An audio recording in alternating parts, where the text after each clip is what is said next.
ठीक है, मैं तुम्हें जापान की पूरी हिस्ट्री एक 20 मिनट की कहानी यानी स्टोरी फॉर्मेट में बता रहा हूँ। तुम इसे वीडियो, नरेशन या प्रेजेंटेशन में भी यूज कर सकते हो। जापान की कहानी, उगते सूरज की भूमि। बहुत समय पहले, हजारों साल पहले, समुद्र के बीच छोटे छोटे द्वीपों का एक समूह था। ये जगह थी जापान। शुरुआत, देवताओं की भूमि। जापान के लोगों का मानना था कि उनका देश देवताओं ने बनाया। उनके अनुसार सूर्य देवी अमातेरासु ने जापान को जन्म दिया। इसीलिए जापान को कहा जाता है land of the rising sun. प्राचीन काल, 300 BCE टू 700 CE। शुरुआत में जापान में छोटे छोटे कबीले रहते थे।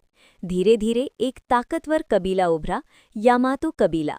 यहीं से शुरू हुई जापान की पहली राजशाही। जापान का सम्राट माना जाता था भगवान का वंशज। इस समय चीन और कोरिया से संस्कृति आई। बौद्ध धर्म जापान में आया। लिखने की कला यानी कांजी भी चीन से आई। समुराई और शोगुन का युग, 700 टू 1600। अब कहानी में आता है एक नया मोड़। जापान में असली ताकत राजा के पास नहीं, बल्कि समुराई योद्धाओं के पास थी। समुराई बराबर सम्मान, अनुशासन और युद्ध के लिए जीने वाले योद्धा। उनका नियम था बुशीदो कोड।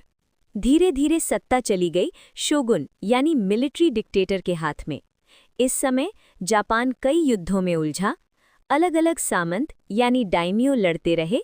देश में शांति कम थी, युद्ध ज्यादा। जापान का बंद होना, 1800 टू 1850। फिर एक ऐसा समय आया जब जापान ने दुनिया से खुद को अलग कर लिया।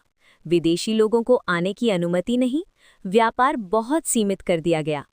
इसे कहा गया साकोकू पॉलिसी यानी आइसोलेशन। लगभग 250 साल तक जापान दुनिया से अलग रहा। दरवाज़ा खुलता है, 1853। फिर एक दिन अमेरिका की कमोडोर मैथ्यू पेरी